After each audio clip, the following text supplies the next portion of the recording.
Hoje nós vamos falar sobre as duas causas principais da deficiência de vitaminas. É isso mesmo. Você sabe que as vitaminas são estruturas importantíssimas para o nosso organismo.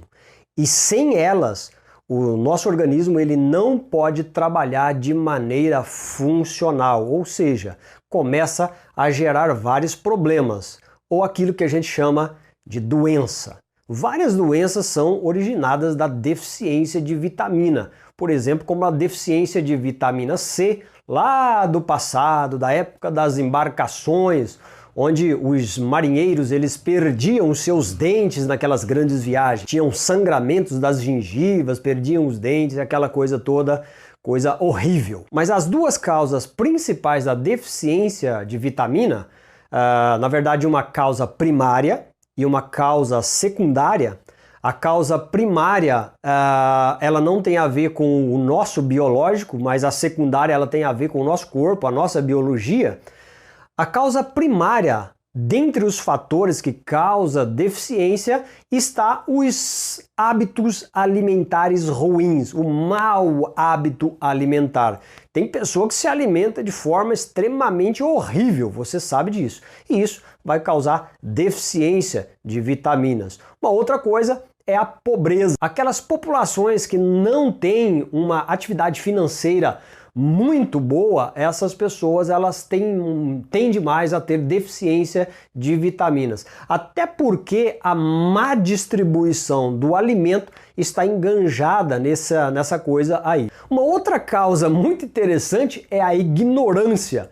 Como assim ignorância? As pessoas elas têm um baixo conhecimento nutricional dos alimentos que elas ingerem. Justamente não conhecem nada, praticamente nada daqueles alimentos que ingerem, então elas, mesmo por falta de conhecimento, acabam adquirindo deficiências e com isso doenças começam a progredir. Alguns acontecimentos climáticos, por exemplo, também podem interferir nessa coisa. Por exemplo, dependendo dos acontecimentos climáticos, muita chuva, muito sol, muito vento, mais ou menos relacionados a isso, as colheitas podem ficar mais escassas, mais problemáticas, e isso daí vai gerar também uma deficiência se essa pessoa logo não tiver acesso ao alimento que ela tinha antes e agora está com problema por causa das colheitas. Um outro problema sério é a falta de vitaminas em certos alimentos consumidos. Por exemplo, os alimentos fabricados a partir de grãos e principalmente a partir de farinhas, refinados, isso é muito complicado, porque nesse processo industrial das farinhas você perde a maioria das vitaminas que está nos alimentos. Esse próximo que eu vou falar é muito interessante, porque ele pode acontecer com qualquer pessoa que tenha acesso mesmo a alimentos bons e ricos em vitaminas, que é o processo de armazenamento depois da colheita, é o processo de preparo dos alimentos, por exemplo, o cozimento e também a alta temperatura e a luz.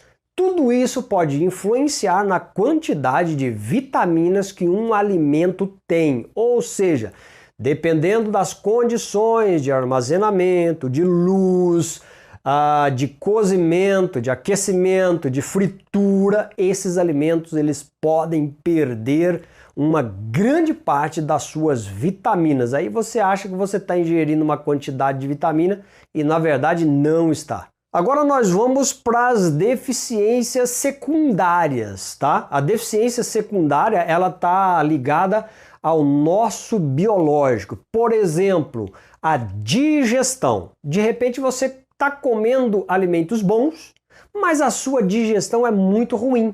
Você não produz ácido clorídrico suficiente para digerir os alimentos. Então, com certeza, a maior parte das vitaminas vai embora, ela não vai ser utilizada, ok? Uma outra coisa é a má absorção. Sim, talvez você tenha uma boa digestão, mas você não tem uma boa absorção lá no intestino delgado, principalmente. E isso pode acontecer por vários fatores. Pode acontecer pelo uso de drogas farmacológicas, pode acontecer, por exemplo, por infecções no intestino, diarreia. Pode acontecer também em pessoas que têm, por exemplo, a síndrome do intestino irritado, que as vilosidades dos enterócitos estão destruídas. Tudo isso pode interferir. Problemas pancreáticos também interferem na absorção das vitaminas. Os tratamentos com drogas farmacológicas, muitos dos remédios que nós conhecemos na atualidade, eles impedem a absorção de muitas vitaminas e outros nutrientes. Então a gente tem que ficar atento a isso. O aumento da necessidade metabólica, por exemplo, ele pode acontecer na gravidez. Você sabe que uma mulher grávida ela precisa de mais nutrientes, ela precisa de mais vitaminas. A pessoa que está em fase de crescimento, uma criança, um jovem que está se desenvolvendo, as infecções, as inflamações que frequentemente estão rondando os seres humanos, isso faz com que você também tenha um declínio, uma deficiência de vitaminas, ou seja, você precisa ingerir uma quantidade bem maior de vitamina nesses casos. Não é somente usar drogas farmacológicas para resolver a infecção, resolver o problema que você está tendo, e não pensar logicamente que você está utilizando, o seu corpo está utilizando mais vitaminas para resolver o problema. Porque na verdade quem cura as doenças é o próprio corpo. Você só tem que dar a ele os materiais necessários para ele trabalhar na recuperação.